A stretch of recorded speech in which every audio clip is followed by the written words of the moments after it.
কিন্তু কিন্তু ও রাজি হয় নাই। ও খালি কাঁদছে আর কইছে, আমির, তুমি চইলা যাও, আমার কপালে তুমি নাই। আব্বা আমারে মাইরা ফালাইব। আমারে ভুইলা যাও আমির, আমারে ভুইলা যাও।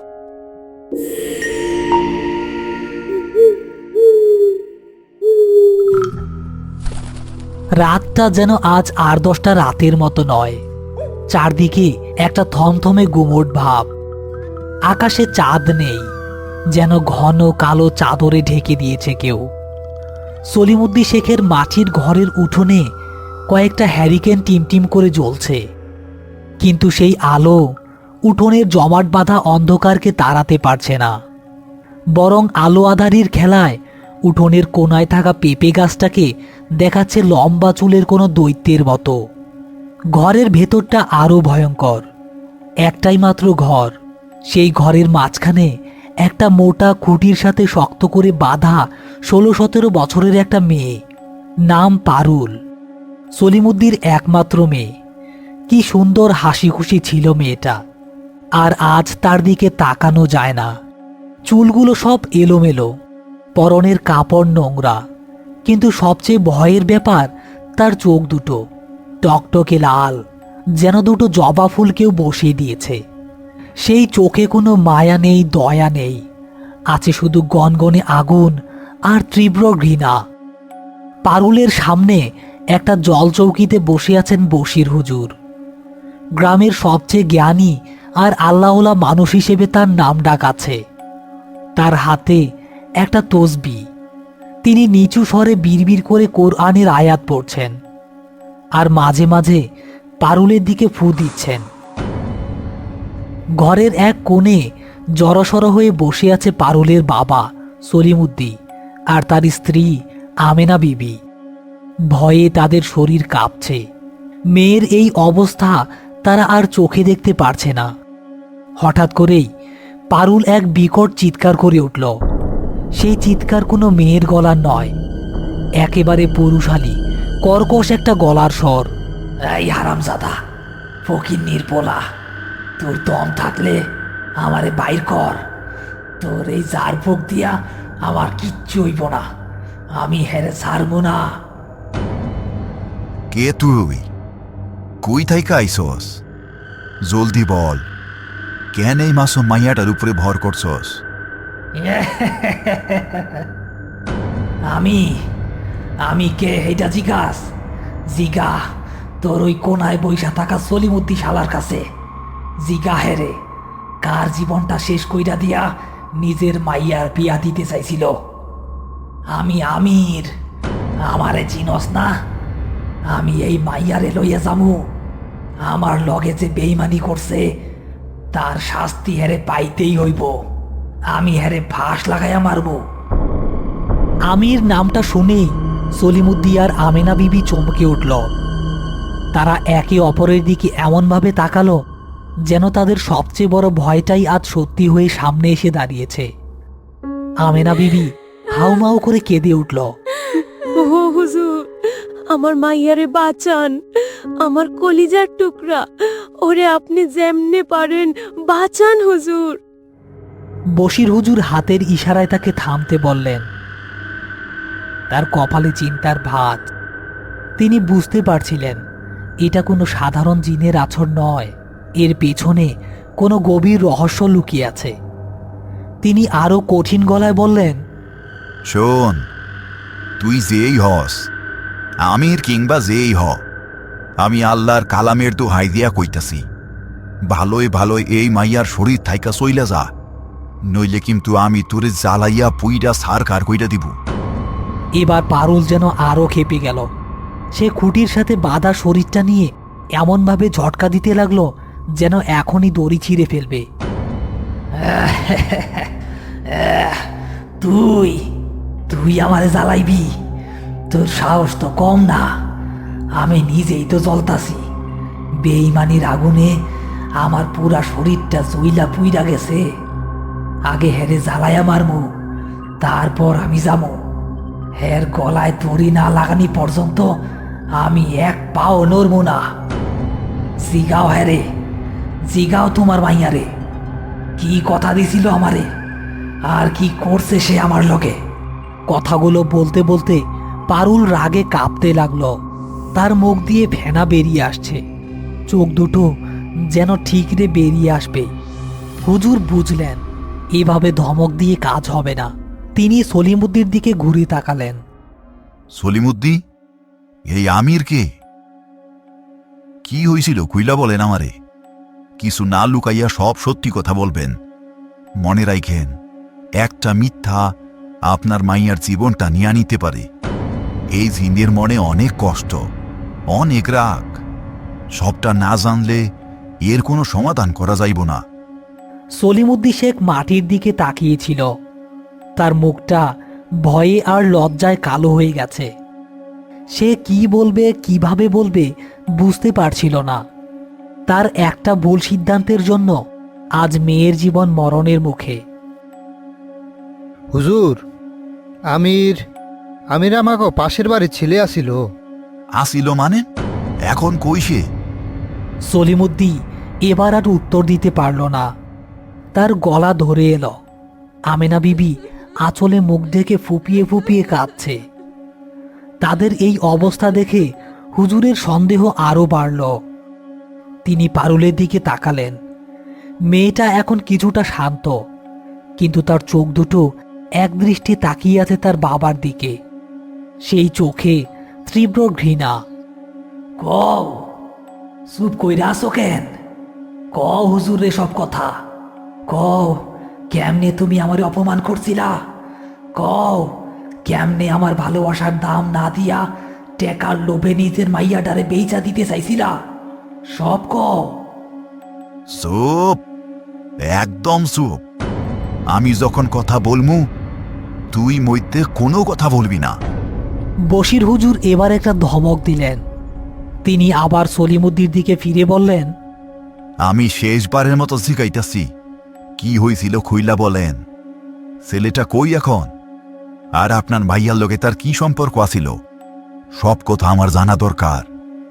সলিমুদ্দি একটা লম্বা দীর্ঘশ্বাস ফেলল। তারপর ভাঙা ভাঙা গলায় অতীতের সেই কালো অধ্যায়ের কথা বলা শুরু করল, যে অধ্যায়ের কারণে আজ তার সাজানো সংসার শ্মশান হতে চলেছে।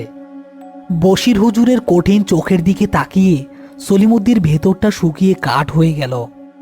সে আর কোনো কিছু লুকানোর সাহস পেল না। ভাঙা গলায় অতীতের সেই গল্প বলা শুরু করল, যে গল্প শোনার জন্য ঘরের ভেতরে থাকা মানুষ তো বটেই, হয়তো বাইরের জমাট বাঁধা অন্ধকারও কান পেতে অপেক্ষা করছিল। আমির পোলাটা আসলে খারাপ আসিল না, খুব খাটতে পারত। বাপে তার ছোট থাকতেই মারা গেছে। মাই কষ্ট কইরা মানুষ করছে। স্কুলে বেশি পড়ে নাই, কিন্তু কামে কাজে খুব পটু আসিল। যেই তারে যেই কাম করতে কইতো হাসি মুখে কইরা দিত। ঘরের কোণে বসা আমেনা বিবি ফুপিয়ে কেঁদে উঠল। আমার পারুল লগে তার ছোটবেলা থাইকাই জানা শোনা, এক লগে খেলাধুলা কইরা বড় হইছে। সলিমুদ্দি একটা দীর্ঘ শ্বাস ফেলে আবার বলতে শুরু করলো, কখন যে এই জানাশোনা, খেলাধুলা, ভালোবাসায় বদলাই গেল আমরা টেরও পাই নেই হুজুর। আমি একদিন কাম থাইকা ফিরা দেখি আমার মাইয়া বাড়ির পিছে দিঘির পারে ওই পোলার লগে হাসাহাসি কইরা কথা কইতেছে। আমার তো মাথায় রক্ত চইরা গেল। কথাটা শেষ হতে না হতেই খুঁটিতে বাঁধা পারুল আবার সেই পুরুষালী কণ্ঠে গর্জে উঠল, মিছা কথা, সব মিছা কথা। আমরা কোনো খারাপ কাজ করি নাই। আমরা লুকাইয়া কথা কইতাম, কারণ তোর মতো লোভী বাপ কোনোদিনও গরিবের পোলার লগে মাইয়ার বিয়া দিব না। এইটা আমরা জানতাম। আমরা একজন আরেকজন রে আল্লাহর কসম দিয়া ভালোবাসতাম। বশির হুজুর হাতের তসবিটা আরো শক্ত করে ধরে পারুলের দিকে তাকিয়ে একটা ধমক দিলেন। চুপ, কইছি না মইতে কোনো কথা কইবি না। তিনি সলিমুদ্দিকে ইশারায় বলতে বললেন। সলিমুদ্দি শেখ চোখ মুছে আবার বলতে শুরু করলো, আমি সেদিন আমিরে অনেক অপমান করি হুজুর। গরিবের বাচ্চা বইলা গালি দেই। তারে কই আমার মাইয়ার ছায়ার কাছেও যেন আর তারে না দেখি। আর পারুল রে ঘরে তালা মাইরা রাখি। তার মায়েরে কই জলদি মাইয়ার জন্য একটা ভালো সম্বন্ধ দেখতে। আমি তো আপনারে কত বুঝাইলাম মাইয়ার বাপ। আমি কইলাম পোলাটা ভালো, কামাই রোজগার কম হইল, আমার মাইয়ারে সুখে রাখবো। পারুলও কান্নাকাতি কইরা কইল, মা আমি আমির রে ছাড়া আর কাউরে বিয়া করুম না। আমি সেই সব কথা কানে তুলি নাই হুজুর। আমার এক কথা, শহরে বড় ঘরে বিয়া দিমু, আমার মাইয়া রানীর মতো থাকবো। সম্বন্ধ একটা আইসা পড়ল, শহরের বড় দোকানদার, অনেক টাকা পয়সা। আমি কথা পাকা কইরা ফেলাইলাম। পারুল 3 দিন কিচ্ছু খায় নাই, খালি কামছে। কিন্তু আমি পাষাণের মতো বইসা রইলাম। ভাবলাম বিয়া হইয়া গেলে সব ঠিক হইয়া যাইব। এ পর্যন্ত বলে সলিমুদ্দি একটু থামল। তার গলাটা ধরে এসেছে। সবচেয়ে ভয়ঙ্কর অংশটা যে বলা এখনো বাকি। তুই ভাবছিলি সব ঠিক হয়ে যাইব? তুই আমার সব শেষ কইরা দিলি। আমার পারুল রে আমার থাইকা কাইরা নিলি। 10 টাকার লোভ আমার জীবনটা শেষ কইরা দিল। চিৎকার করতে করতে পারুল জ্ঞান হারিয়ে ফেলার মতো ঝিমিয়ে পড়ল। বশির হুজুর তার দিকে তাকিয়ে বুঝলেন আমিরের আত্মা কষ্টের ভারে আর স্থির থাকতে পারছে না। তারপর তারপর কি হইল বলেন। বিয়ার ঠিক আগের দিন রাইতে বাড়ির সবাই যখন বিয়ার কাজে ব্যস্ত, তখন আমির শেষবারের মতো পারুলের লগে একবার দেখা করতে আইছিল পেছনের জানলা দিয়া। আমি টের পাই নাই, পরে পারুলের মুখেই শুনছি। এবার সলিমুদ্দি নয়, ভেতরের গল্পটা বলল পারুলের উপর ভর করা আমিরের আত্মাই। সে হঠাৎ করেই সোজা হয়ে বসে সলিমুদ্দির দিকে তাকিয়ে কথা বলা শুরু করল, যেন সেই রাতের ঘটনা সে নিজে বর্ণনা করছে। আমি আইছিলাম, শেষবারের মতো একবার দেখা করতে আইছিলাম। আমি হ্যারে কইছিলাম, পারুল চলো চলো আমরা পালাইয়া যাই, অনেক দূরে চলে যাবো, যেইখানে তোমার লোভী বাপ আর আমাকে খুঁজা পাইব না। বশির হুজুর অবাক হয়ে গেলেন। আত্মাটা এবার নিজেই কথা বলছে। তিনি চুপ করে শুনতে লাগলেন। কিন্তু কিন্তু ও রাজি হয় নাই। ও খালি কাঁদছে আর কইছে, আমির তুমি চইলা যাও, আমার কপালে তুমি নাই। আব্বা আমারে মাইরা ফালাইব। আমারে ভুইলা যাও আমির, আমারে ভুইলা যাও। এবার আত্মাটা যেন ব্যথায় কুকড়ে গেল। আমি এর পায়ে ধরতে চাইছিলাম হুজুর, কইছিলাম আমার লগে এমন করিস না পারুল। আমি আমি তোরে ভালোবাসি, আমি তোরে অনেক ভালোবাসি, আমি তোরে যারা বাঁচবো না। কিন্তু ও আমার কোনো কথা শুনে নাই। ওর বাপের ভয়ে ও আমারে ফিরাইয়া দিছে। ও কইল, আমি শহরেই বিয়া করুম, আমি সুখে থাকতে চাই। না, আমার মাইয়া এমন কথা কইতে পারে না। ওরে দিয়া জোর কইরা কওয়ানো হইছে, আমি জানি। জোর কইরাই কোয়ানো হইছে, কিন্তু আমি তো আর এইটা তখন বুঝি নাই। আমার তো তখন মাথায় রক্ত উঠা গেছে। আমার মনে হয়েছিল আমার পারুলও টেকার কাছে বেচা গেছে, আমার ভালোবাসা হারায়া গেছে। আমি চইলা আসার আগে হ্যার মুখের উপরে কই আইছিলাম, ঠিক আছে তুই সুখে থাক, কিন্তু মনে রাখিস আমারে সারা তুই কোনোদিনও সুখী হইতে পারবি না। আমার অভিশাপ লাগবো তোর উপরে। আমার এই জীবন আমি রাখবো না, কিন্তু আমার আত্মা তোর পিছু কোনোদিনও ছাড়বো না। দেখা নিস, মিলায়া নিস তুই। এই কথাগুলো বলে পারুল এমনভাবে কাঁপতে লাগলো যেন তার শীত করছে। ঘরের ভেতরের হ্যারিকেনের আলোটাও যেন ভয়ে কেঁপে উঠল। সলিমুদ্দি 2 হাতে মুখ ঢেকে ফেলল। তার মুখ দিয়ে আর কোনো কথা বেরোচ্ছে না। তারপর আমি কই গেল সলিমুদ্দি? সলিমুদ্দি মুখ না তুলেই উত্তর দিল, সেই রাইতেই গ্রামের শেষ মাথায় পোড়াবাড়ির দিঘির পাড়ের পুরান আম গাছটায় গলায় দড়ি দিয়া। কথাটা আর শেষ করতে পারল না সে। কিন্তু ঘরের সবাই বুঝে গেল কি ঘটেছিল। আমিরের সেই অভিশাপ ফলে গেছে। সে নিজে তো গেছেই, কিন্তু তার অতৃপ্ত আত্মা পারুলের সুন্দর জীবনটাকে আঁকড়ে ধরেছে প্রতিশোধ নেওয়ার জন্য। বশির হুজুর চোখ বন্ধ করলেন। তিনি বুঝতে পারলেন এই লড়াই শুধু কোনো জিন বা ভূতের সাথে নয়, এই লড়াই এক বঞ্চিত, অপমানিত এবং অতৃপ্ত আত্মার বিরুদ্ধে। একে কোরআনের আয়াত পড়ে তাড়ানো যতটা কঠিন, তার চেয়েও বেশি কঠিন তার ভেতরের জমে থাকা কষ্ট আর ঘৃণাকে শান্ত করা। সলিমুদ্দির কাছ থেকে সবটা শোনার পর বশির হুজুরের মুখটা পাথরের মতো কঠিন হয়ে গেল। ঘরের ভেতরের নিস্তব্ধতা এতটাই ভারী যে সবার নিঃশ্বাসের শব্দ স্পষ্ট শোনা যাচ্ছে। তিনি বুঝতে পারছিলেন এই সমস্যার সমাধান শুধু ঝাড়ফুঁকে হবে না। আমিরের আত্মা প্রতিশোধের আগুনে জ্বলছে। সেই আগুন নেভাতে না পারলে পারুলকে বাঁচানো অসম্ভব। হুজুর চোখ খুলে পারুলের দিকে তাকালেন। মেয়েটা এখন শান্ত, কিন্তু তার চোখ দিয়ে অঝরে পানি ঝরছে। তবে সেই কান্না পারুলের নয়, আমিরের অতৃপ্ত আত্মার, যে আত্মা ভালোবাসার মানুষকে হারানোর কষ্টে কেঁদেছে। আমির, আমি তোমার কষ্ট বুঝতে পারতাছি। তোমার লগে অনেক বড় অন্যায় হইছে, কিন্তু এই মাইয়ার আর তো কোনো দোষ নাই। ওরে কষ্ট দিয়া তুমি কি তোমার ভালোবাসার দাম দিতাছ? পারুলের শরীরটা সামান্য কেঁপে উঠল। খুব তীক্ষ্ণ একটা কান্নার আওয়াজ ভেসে এলো, যেটা আগের সেই পুরুষালী কণ্ঠের চেয়ে অনেক নরম। আমি আরে কষ্ট দিতে চাই না হুজুর, কিন্তু আমি যখন দেখি আমার পারুল অন্য কারো হইয়া যাইব, আমার মাথা ঠিক থাকে না। আমার শরীরের ভিতর আগুন জ্বলা ওঠে। আমি হের গলায় দড়ি লাগাইতে চাই, যেমনটা আমি নিজে লাগাইছিলাম। এই কথা শুনে আমেনা বিবির জ্ঞান হারানোর উপক্রম।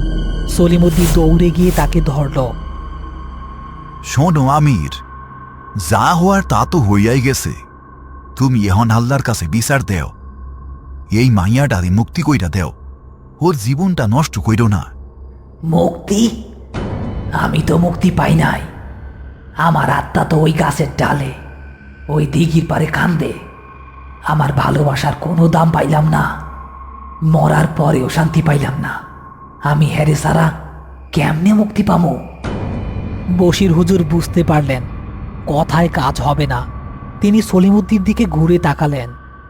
সলিমুদ্দি, এখন আর একটা মাত্রই পথ খোলা আছে, কিন্তু কামটা খুব ঝুঁকির। রাজি থাকলে বলেন। আমার মাইয়ার জীবনের জন্য আমি সব করতে রাজি হুজুর। আপনি যা বলবেন আমি তাই করুম। আইজ রাইতে আমাবস্যা রাইত শেষ হওয়ার আগে আপনারে ওই আম গাছের নিচে যাইতে হইব, যেই গাছে আমির গলায় দড়ি দিছিল। আপনার ভুলের জন্য আপনারে ওই আত্মার কাছে মাপ চাইতে হইব। মন তাইকা কানের কাছে মুখ নিয়া এমনভাবে মাপ চাইতে হইব যেন আপনার আফসোসের কান্না ওই অতৃপ্ত আত্মা শুনতে পায়, আর পারুল রেও আপনার লগে নিতে হইব। এই কথা শুনে সলিমুদ্দি আর আমেনা বিবির মুখ ভয়ে সাদা হয়ে গেল। যে গাছে একটা আত্মা ঝুলে আছে, সেখানেই এই অসুস্থ মেয়েকে নিয়ে যাওয়া। হুজুর, এইটা আপনি কি কন? আমার মাইয়ারে ওইখানে নিলে তো আরো বিপদ হইব। লইয়া আয়, লইয়া আয় হ্যারে আমার কাছে। আমি হ্যারেই তো চাই, ওই গাছের নিচেই আমাদের শেষ দেখা হইব। ভয় পাইলে চলব না। ওর আত্মারে ওর ভালোবাসার কাছে ফিরাইয়া না দিতে পারলে ও কোনোদিনও পারুলের শরীর ছাড়ব না। যা করার ওই আনে করতে হইব। আমি লগে থাকমু, আল্লাহর উপর ভরসা রাখেন। সলিমুদ্দির আর কোনো উপায় ছিল না। সে রাজি হয়ে গেল। ঘণ্টাখানেক পর গ্রামের শেষের সেই পোড়াবাড়ি চত্বর। পরিবেশটা দিনের বেলাতেও গা ছমছমে, আর আজ রাতে তো যেন সাক্ষাৎ জমপুরি।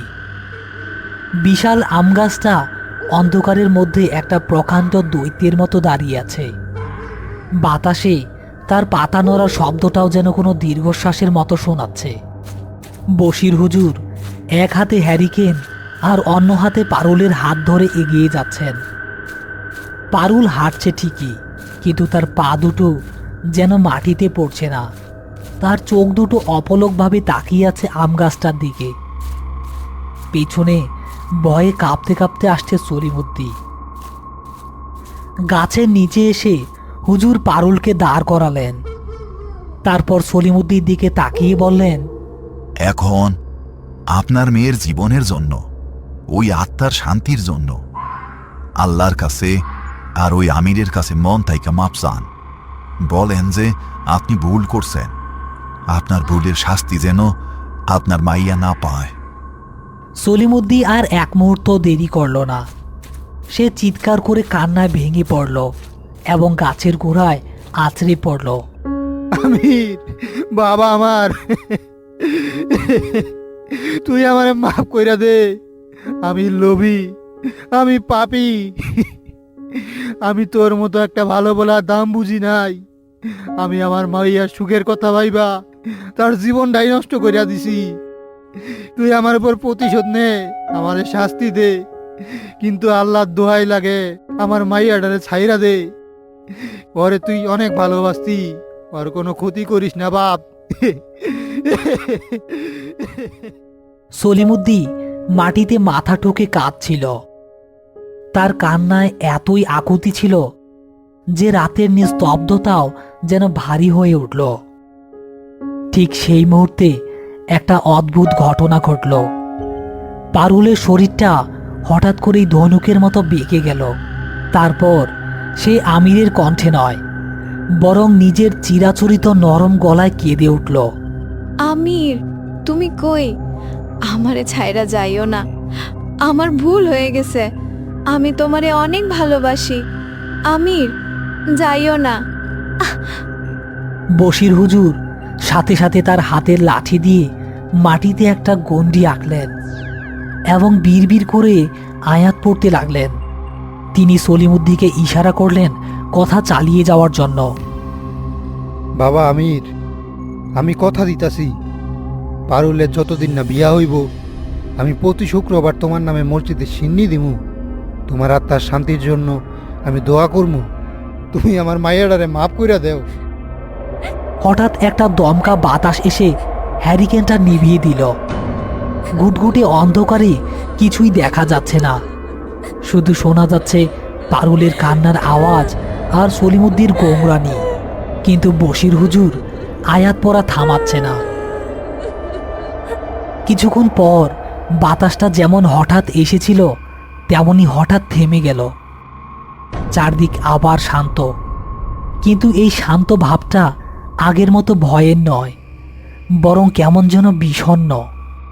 বশির হুজুর পকেট থেকে দেশলাইটা বের করে হ্যারিকেনটা আবার জ্বালালেন। সেই আলোতে দেখা গেল পারুল মাটিতে অজ্ঞান হয়ে পড়ে আছে। তার মুখটা একদম শান্ত। সেই লাল চোখ, সেই ভয়ঙ্কর ভঙ্গি এখন আর নেই। আর সলিমুদ্দি গাছের গোড়ায় কাঁদতে কাঁদতে কখন যে জ্ঞান হারিয়েছে সে নিজেও জানে না।